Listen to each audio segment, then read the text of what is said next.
Shivamogga Jain public ಶಾಲೆ ವಿದ್ಯಾರ್ಥಿನಿಯಾಗಿರುವ K N ವಿನಿತ್ರಾ CBSE 10ನೇ ತರಗತಿಯಲ್ಲಿ ಜಿಲ್ಲೆಗೆ ಪ್ರಥಮ ಸ್ಥಾನ ಪಡೆದು ಶಾಲೆಗೆ ಹಾಗೂ ಪೋಷಕರಿಗೆ ಕೀರ್ತಿ ತಂದಿದ್ದಾರೆ ಎಂದು ಶಾಲೆಯ ಪ್ರಾಂಶುಪಾಲರಾದ ಪ್ರಿಯದರ್ಶಿನಿ ಹೇಳಿದರು.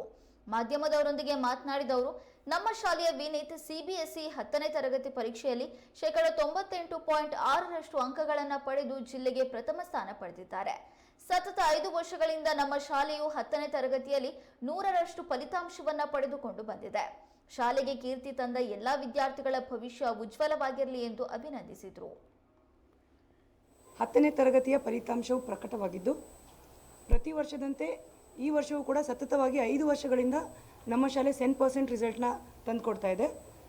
ಸೊ ಇದಕ್ಕೆ ಎಲ್ಲ ಪ್ರತಿಯೊಂದು ಮಕ್ಕಳ ಪರಿಶ್ರಮ ಕಾರಣ ಅಂತ ನಾನು ಹೇಳಕ್ಕೆ ಇಷ್ಟಪಡ್ತೀನಿ, ಹಾಗೂ ನಮ್ಮ ಶಿಕ್ಷಕರು. ಈ ವರ್ಷದ ವಿಶೇಷತೆ ಏನಪ್ಪ ಅಂದರೆ, ನಮ್ಮ ಶಾಲೆಯ ವಿದ್ಯಾರ್ಥಿಯಾದಂತಹ ಕೆಎನ್ ವಿನೀತ್ ರಾವ್ ಇವರು 98.6% ತೆಗೆದುಕೊಳ್ಳುವುದರ ಮೂಲಕ ಇಡೀ ಜಿಲ್ಲೆಗೆ ಪ್ರಥಮ ಸ್ಥಾನವನ್ನು ತಂದುಕೊಟ್ಟಿದ್ದಾರೆ.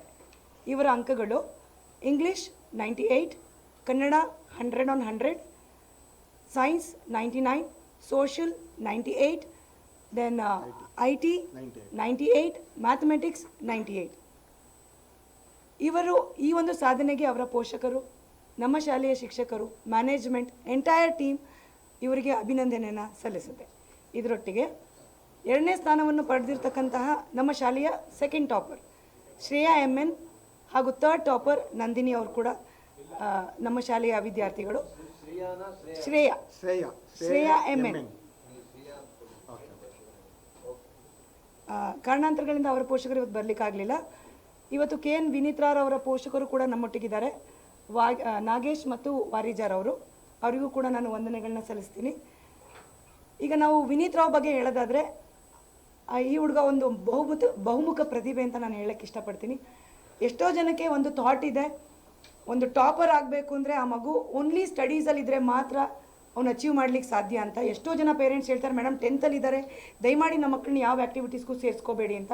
ಬಟ್ ನಾವು ಟೋಟಲಿ ಆ ಒಂದು ಸಿಸ್ಟಮ್ನೇ ನಾವು ಅಪೋಸ್ ಮಾಡ್ತೀವಿ. ಬಿಕಾಸ್ ಮಕ್ಕಳು ಎಲ್ಲದರಲ್ಲೂ ಇರಲೇಬೇಕು. 10th ಬಂದಿದ ತಕ್ಷಣ ಅವರಿಗೆ ಎಲ್ಲ ಆ್ಯಕ್ಟಿವಿಟೀಸ್ ಸ್ಟಾಪ್ ಮಾಡಬೇಕು ಅನ್ನೋದು ನಮ್ಮ ಉದ್ದೇಶ ಅಲ್ಲ. ಅದಕ್ಕೆ ಒಂದು ಮಾದರಿಯಾಗಿ ಇವತ್ತು ವಿನೀತ್ ನಿಮ್ಮ ಮುಂದೆ ಇದ್ದಾನೆ. ಯಾಕೆಂದರೆ ಅವ್ನು ನಮ್ಮ ಸ್ಕೂಲ್ ಹೆಡ್ ಬಾಯ್ ಕೂಡ ಹೌದು. ಅವನು ಸ್ಕೌಟ್ಸ್ ಆ್ಯಂಡ್ ಗೈಡ್ಸಲ್ಲಿ ರೀಸೆಂಟಾಗಿ ರಾಜ್ಯ ಪುರಸ್ಕಾರ ಕೂಡ ಮಾಡಿಕೊಂಡ. ಹಾಗೆ ಅವನು ಪ್ರೇರಣಾ, ಈಗ CBSE ಏನು ಪ್ರೇರಣಾ ಅಂತ ನಡೀತಿದೆ, ಅದಕ್ಕೆ ಡಿಸ್ಟ್ರಿಕ್ಟಿಂದ ಅವ್ನು ರೆಪ್ರೆಸೆಂಟ್ ಕೂಡ ಮಾಡಿದ್ದಾನೆ. Is a good essay writer, he is a debater, he is very good in pick and speech and is a good painter. ಈ ವರ್ಷ ಸತತವಾಗಿ 4ನೇ ವರ್ಷ ನಮ್ಮ ಶಾಲೆಗೆ ಕಲಾ ವಿಜ್ಞಾನ ಅನ್ನೋ ಒಂದು ಕಿರೀಟವನ್ನು ಕೂಡ ತಂದುಕೊಟ್ಟಂಥ ವಿದ್ಯಾರ್ಥಿ. ಸೊ ಇವನು 10th ಪ್ರತಿಯೊಂದು ವಿಷಯಗಳನ್ನು ಟಾಪರ್ ಆಗಿ, ಅಂದರೆ ಜಸ್ಟ್ ಒಂದು ಹಾಬಿಯಾಗಿ ಅಷ್ಟೇ ಅಲ್ಲ, ಅವನು ಕರಿಕ್ಯುಲರ್ ಕರಿಕ್ಯುಲರ್ ಎರಡನ್ನೂ ಈಕ್ವಲ್ ಆಗಿ ತೊಗೊಂಡೋಗಿ ಇವತ್ತು ನ್ಯಾಷನಲ್ ಲೆವೆಲ್ವರೆಗೂ ಕೂಡ ಅವನು ನೇಮನ್ನು ಮಾಡಿದ್ದಾನೆ. ಇನ್ನು ಶ್ರೇಯಾ ಬಗ್ಗೆ ಹೇಳೋದಾದರೆ, ಅವಳು fully focused and concentrated girl. ಅವಳು ಯಾವುದೇ ಡಿಸ್ಟ್ರಾಕ್ಷನ್ ಇಲ್ಲದೆ ನಾನು ಈ ಒಂದು ಅಚೀವ್ಮೆಂಟ್ ಮಾಡಬೇಕು ಅಂತ ಬಂದಂಥ ಹುಡುಗಿ. ಇವತ್ತು ಅವಳ ಒಂದು ಕಾನ್ಸಂಟ್ರೇಷನ್ ಮತ್ತು ಆ ಫೋಕಸ್ ಇವತ್ತು ಅವಳನ್ನ ಇಲ್ಲಿ ತಂದು ಕೂರಿಸಿದೆ. ಇನ್ನು ಅವರ ಸಾಧನೆಯ ಸ್ಟೋರಿ ಬಗ್ಗೆ ನೀವು ಅವ್ರ ಮುಖಾಂತರ ಕೇಳಿದ್ರೆ ಅದು ಹೆಚ್ಚು ವ್ಯಾಲ್ಯೂ ಆಗಿರುತ್ತೆ ಅಂತ ನನಗನ್ಸುತ್ತೆ. So over to winning. Beginning ಎಲ್ಲರಿಗೂ ಒಂದೇ ರೀತಿ, ಅದಾದ ನಂತರ ನಾವೇನು ಮಾಡಿದ್ವಿ, ರೆಮಿಡಿಯಲ್ ಕ್ಲಾಸಸ್ ಅಂತ ಮಾಡ್ತಿದ್ವಿ. ಈಗ ಸ್ಪೆಷಲ್ ಈ ಥರ ಇರೋಂಥ ಮಕ್ಕಳಿಗೆ ಮಾರ್ನಿಂಗ್ ನಾವು ಎವ್ರಿ ಡೇ 7 to 8 o'clock ಕರೆಸ್ತಾ ಇದ್ವಿ. ಅದರಲ್ಲಿ ಮತ್ತೆ 3 ಗ್ರೂಪ್ಸ್ ಮಾಡ್ತಾಯಿದ್ವಿ.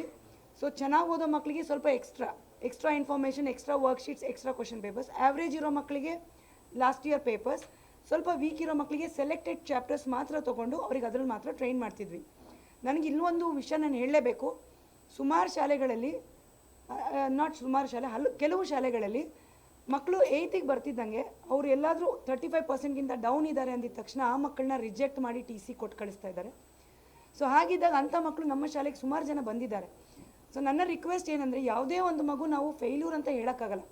ಅವ್ನು ಫೇಲ್ಯೂರ್ ಆದ್ರೂ okay, it's okay, you can do it ಅಂತ ನಾವು ಮೋಟಿವೇಟ್ ಮಾಡಿದರೆ ಆ ಮಕ್ಕಳು ಕೂಡ ಸಾಧನೆ ಮಾಡ್ತಾರೆ ಅನ್ನೋದಕ್ಕೆ ನನಗೆ ಈ ವರ್ಷದ ರಿಸಲ್ಟ್ ಒಂದು ಸಕ್ಸಸ್. ಯಾಕೆಂದರೆ 3ರಿಂದ 4 ಜನ ಮಕ್ಕಳು ರೀತ ಬಂದರು, ಮ್ಯಾಮ್ ನಮಗೆ 9th ಅಡ್ಮಿಷನ್ ಕೊಡ್ತಾ ಇಲ್ಲ, ನಾವು ತುಂಬ ವೀಕ್ ಇದ್ದೀವಿ ಅಂತ. ಸೊ ನಾವು ಡೈರೆಕ್ಟ್ 10th ಅಡ್ಮಿಷನ್ ತೊಗೊಂಡ್ವಿ. ಆ ಮಗುದು ತೊಗೊಂಡು ಇವತ್ತು ನಮ್ಮ ಶಾಲೆಗೆ ಬಂದಾಗ ಆ ಮಗು ಓನ್ಲಿ ಪರ್ಸೆಂಟೇಜ್ ವಾಸ್ 12. ಇವತ್ತು ಆ ಮಗು 46.4% ತೊಗೊಂಡು ಇವತ್ತು ಪಾಸ್ ಆಗಿದ್ದಾರೆ. ಸೊ ಎಲ್ಲರಿಗೂ ರಿಕ್ವೆಸ್ಟ್ ಅಷ್ಟೇ, ಯಾವುದು ಮಗುನ ಆ ಥರ ರಿಜೆಕ್ಟ್ ಮಾಡಿ ಕಳಿಸಬೇಡಿ. ನಿನ್ನ ಕೈಲಿ ಆಗುತ್ತೆ ಅಂತ ಮೋಟಿವೇಟ್ ಮಾಡಿ, ಖಂಡಿತ ಆ ಮಕ್ಕಳು ಸಕ್ಸಸ್ ಆಗ್ತಾರೆ ಅನ್ನೋದು ನಮ್ಮ ಒಂದು ಭಾವನೆ. ಶಾಲೆಯಲ್ಲಿ ವಿದ್ಯಾಭ್ಯಾಸ ಮಾಡಿದಂತಹ ಮತ್ತು ಆ ಅದೃಷ್ಟವನ್ನು ಪಡೆದಂತಹ ಒಬ್ಬ ಅದೃಷ್ಟವಂತ ವಿದ್ಯಾರ್ಥಿ.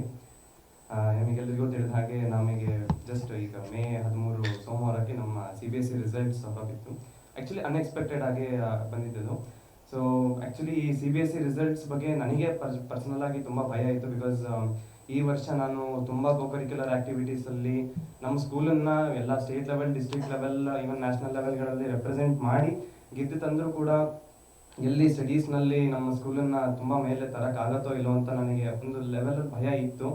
ಬಟ್ ಎಲ್ಲ ನನ್ನ ಶ್ರಮ, ನಮ್ಮ ತಂದೆ ತಾಯಿಯರ ಶ್ರಮ ಮತ್ತು ನಮ್ಮ ಶಿಕ್ಷಕರ ಮತ್ತು ನಮ್ಮ ಶಾಲೆಯ ಸಂಪೂರ್ಣ ಸಹಕಾರ ಮತ್ತು ಶ್ರಮದೊಂದಿಗೆ ಮತ್ತು ದೇವರ ದಯೆ ನನಗೆ 98.6% ರಿಸಲ್ಟ್ ಬಂದು as A result of all these efforts ನನಗೆ ಆ ರಿಸಲ್ಟ್ಸ್ ನನ್ನ ಹೆಸರಲ್ಲಿ ಬಂದಿದೆ ಅಂತ ಹೇಳಕ್ಕೆ ಇಷ್ಟಪಡ್ತೀನಿ.